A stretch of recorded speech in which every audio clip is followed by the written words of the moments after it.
से आपको ये दरवाजा नजर आ रहा होगा, ये पीछे का हिस्सा है।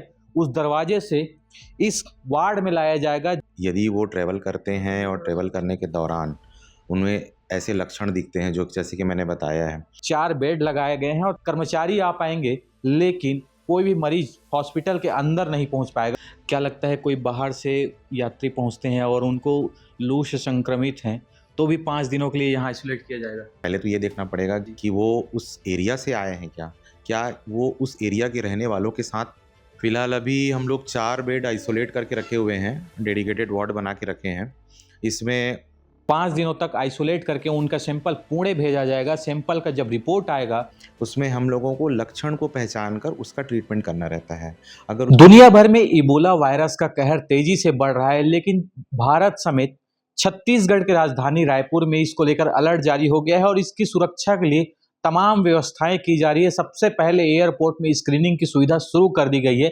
आज से ही एयरपोर्ट में लगातार जितने भी यात्री पहुंच रहे हैं उनका स्क्रीनिंग किया जा रहा है। इस दौरान कोई भी मरीज वहां पर मिलता है या किसी भी तरीके के संक्रमण का शिकार होता है तो उनका स्क्रीनिंग होगा। उसके बाद उन्हें माना में आइसोलेट किया जाएगा। इसके अलावा अगर वो गंभीर रूप से किसी भी बीमार से ग्रसित हैं तो उन्हें जिला अस्पताल लाया जाएगा। वो भी कौन से दरवाजे से, आपको ये दरवाजा नजर आ रहा होगा, ये पीछे का हिस्सा है।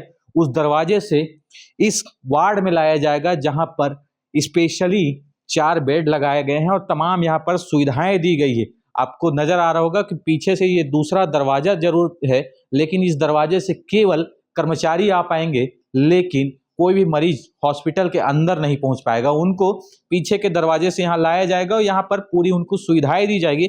सीधा चर्चा करते हैं, यहाँ के सिविल सर्जन हैं हमारे साथ, बीके सिन्हा जी। सर, ये पूछना चाहूंगा सबसे पहले कि जो एयरपोर्ट में पहुंच रहे हैं उनकी किस तरीके से स्क्रीनिंग की जा रही है और कैसे चिन्हांकित होगा कि वो मरीज हैं या इबोला से संक्रमित हैं।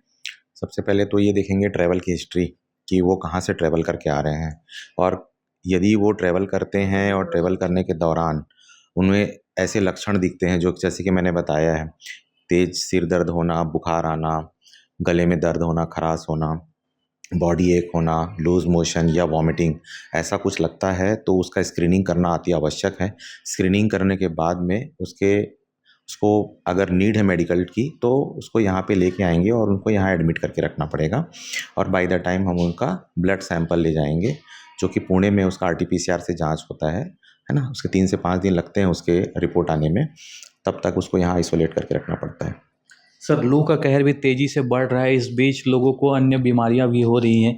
क्या लगता है कोई बाहर से यात्री पहुंचते हैं और उनको लू से संक्रमित हैं तो भी 5 दिनों के लिए यहाँ आइसोलेट किया जाएगा। नहीं, वैसा नहीं है। पहले तो ये देखना पड़ेगा कि ट्रैवल की हिस्ट्री, जैसे मैंने बताया कि वो उस एरिया से आए हैं क्या वो उस एरिया के रहने वालों के साथ टच में हैं क्या, तभी हम उनको मानेंगे। ऐसे तो ये लक्षण तो सभी को सामान्य रहता ही है, तो डरने की कोई बात नहीं है। अगर उस एरिया से आए हो, आप अफ्रीका से आए हो, नाइजीरिया से आए हो, या कोई नाइजीरियन के साथ कांटेक्ट में है जिसको पहले से सिम्टम्स हैं और उसके बाद आपको सिम्टम्स आने चालू हुए, तब आपको संदेह की दृष्टि से संदेह होगा और उसके बाद आपको जांच कराया जाएगा। दरअसल फॉरेनर जब यहाँ पहुँचते हैं, नाइजीरिया, युगांडा, साउथ अफ्रीका, वहाँ से यहाँ शिक्षा ग्रहण करने के लिए पहुँचते हैं, तो वो दरअसल 2 फ्लाइट बदल कर पहुँचते हैं। तो इस वजह से सवाल निकल कर आया है। तो फिलहाल क्या जो फॉरेनर हैं उनको चिन्हांकित किया जा रहा है? बिल्कुल, उन लोगों को तो करना ही पड़ेगा, बिकॉज वो लोग उसी जगह से ही आ रहे हैं, तो उनमें लक्षण रहे या ना रहे, उनको तो एक बार करेंगे ही करेंगे। तो निश्चित ही एयरपोर्ट में लगातार स्क्रीनिंग की सुविधाएं दी गई हैं और वहां पर जितने भी लोग पहुंच रहे हैं उनका स्क्रीनिंग कर उन्हें पहचाना जा रहा है कि क्या ये किसी भी बीमारी से संक्रमित है। सर, ये पूछना चाह रहा था कि वार्ड तो तैयार हो चुका है, क्या क्या सुविधाएं दे रहे हैं, किन किन कर्मचारियों को तैनात किया गया है, कैसा सिस्टम तैयार किया आप? फिलहाल अभी हम लोग 4 बेड आइसोलेट करके रखे हुए हैं, डेडिकेटेड वार्ड बना के रखे हैं। इसमें एक नोडल अधिकारी जो मेन कंट्रोल करेंगे इस चीज़ का, और साथ में एक MD मेडिसिन, जो 18 वर्ष से अधिक की उम्र के कोई आते हैं उसके लिए एक MD मेडिसिन को हम लोग रखे हुए हैं। एक मेडिकल ऑफिसर हैं जो राउंड द क्लॉक यहाँ रहेंगे इन हाउस, साथ में lab technician, staff nurses, ward boy और अदर सपोर्टिंग स्टाफ, ये सब हम लोग रखेंगे। साथ में PPE किट, आवश्यक दवाएँ, ये सब हम लोग रखवा दिए हैं। बायोमेडिकल वेस्ट के लिए भी हम लोग अलग से कलर कोडिंग के सिस्टम से उसको रखे हुए हैं।